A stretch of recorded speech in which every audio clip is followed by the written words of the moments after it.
Assalomu alaykum hammaga. Bu kanal biologiya bu yo'nalishida yangi ochilgan. DTMda tushadigan savollar, attestatsiya savollari va masalalari shu kanalda ko'rib chiqilib, tahlil qilinadi va tushunarsiz bo'lgan mavzular tushuntirib beriladi.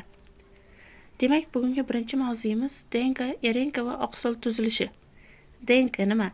DNK birinchi o'rinda irsiy ma'lumot saqlaydigan qo'sh zanjirli tuzilma. Bir zanjir ikkinchisiga komplementar. Doimiy ikkita zanjirdan tashkil topgan, bir-biriga spiral holatda joylashgan. Asosan yadroda uchraydi va xromosoma tarkibida ham uchraydi. DNK 4 ta nukleotiddan tashkil topgan. Adenin, timin, guanin va sitozin. Bir-biriga qarama-qarshi joylashganlari adenin qarshisida timin, guanin qarshisida sitozin joylashgan va teskarisi. Ikkalasini shu 4 ta nukleotidlar orasida vodorod bog'lar joylashgan, ya'ni ikkita spiralni o'rtasidagi vodorod bog'lar. Adenin va timin o'rtasida ikkita vodorod bog', guanin va sitozin o'rtasida esa 3 ta vodorod bog' joylashgan bo'ladi. Bu doimiy o'zgarmas qonun va Charkov qoidasi ham bor, ya'ni Charkov degan olim bu narsani fanga kiritgan. DNKdagi nukleotidlarni purin va pirimidin asoslariga bo'lgan. Purin asoslariga adenin va guanin, pirimidin asoslariga esa timin bilan sitozin kirgan. Bu Charkov qoidasiga asosan purin asoslari pirimidin asoslariga doimiy teng. Ya'ni adeninga guaninni qo'shganingizda timin bilan sitozin qo'shilgandagi yig'indisi teng bo'lgan. Ya'ni bu Charkovning qoidasi. Masalalar ishlashda kerak bo'ladigan asosiy qoidamiz. Endi DNK haqidagi ma'lumotlarga o'tsak. DNK qo'sh zanjirli irsiy tuzilma. Yadroda uchraydi. RNK hosil bo'lishi va oqsil hosil bo'lishda ishtirok etadi sintezida. DNKdan RNK va oqsil sintezlanish jarayonlari oqsil biosintezi nomini olgan. Bu jarayonlar keyingi darslarda tushuntirib boriladi. Kanalda kuzatib borsangiz. Keyingi ma'lumot RNK. RNK ham xuddi DNKga o'xshagan irsiy tuzilma, ammo bir qator farqlarni o'z ichiga oladi. DNKni aytib o'tgandek, ikkita qo'sh zanjirdan iborat irsiy tuzilma deb. RNK esa bitta zanjirdan iborat bo'lgan irsiy tuzilma hisoblanadi. Bu ham irsiy ma'lumot saqlaydi, lekin joylashgan joylashuvidan ham farq qiladi. Asosiy farqlar.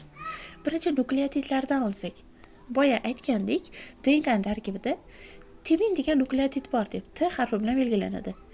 RNKda esa timin nukleotidi uchramaydi. Uni o'rniga uratil nukleotid joy olgan. Ya'ni RNKda hech qachon timin uchramaydi, uni o'rniga uratil olinadi. Masala ishlayotganda ham timin bilan uratil bir xil nukleotidlar, faqat DNKda timin ko'rinishida, RNKda esa uratil ko'rinishida uchraydi. Lekin vazifa va masala ishlashdagi boshqa yo'nalishlar bo'yicha ikkalasi ham bir xil narsa hisoblanadi. Ikkinchi farqi. DNKni aytdik, yadroda joylashgan.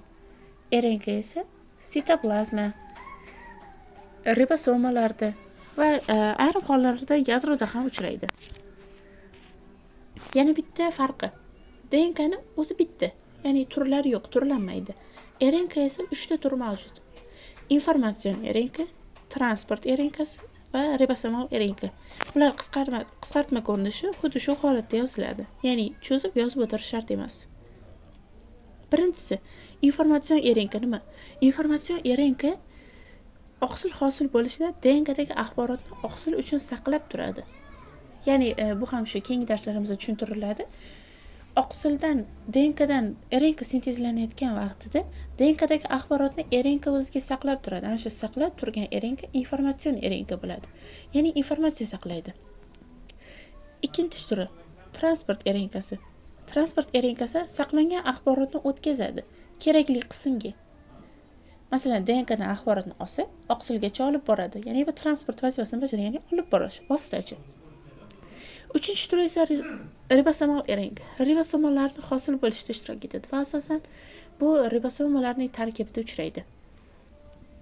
Endi oqsillar haqida gaplashadigan bo'lsak, oqsillar ham xuddi shularga o'xshagan tuzilmalar hisoblanadi, lekin ozmuncha murakkabligi, ancha murakkab tuzilganligi va vazifasi ko'proq ekanligi bilan bulardan ajralib turadi. Oqsillar odam tanasiga kerak bo'ladigan asosiy qurilish materiali hisoblanadi. Ko'pchilik barcha tirik organizmlar tanasi oqsillardan iborat. Masalan, oddiy ma'noda oladigan bo'lsak, hujayra membranalari ham oqsillardan tashkil topgan. Hujaydagi barcha organoidlar tarkibida oqsil bor. Mana shu boya aytganlarimiz DNK va RNKlar tarkibida ham oqsil uchraydi. Ularni parchalanishi, ya'ni o'sha ularni ular sintez qilinishidan oqsillar ajralib chiqadi. Ya'ni barcha narsalar, barcha organoidlar, barcha organizmlarning tanasi tarkibi oqsillardan tashkil topgan. Oqsillarni hosil bo'lishi asosan DNK katta rol o'ynaydi. DNKdan RNK hosil bo'ladi, undan oqsil hosil bo'ladi. Oqsil esa odam tanasida asosiy vazifalarni o'taydi. Oqsilning vazifalari juda ham ko'p. U haqida keyingi darslarimizda gaplashib o'tamiz.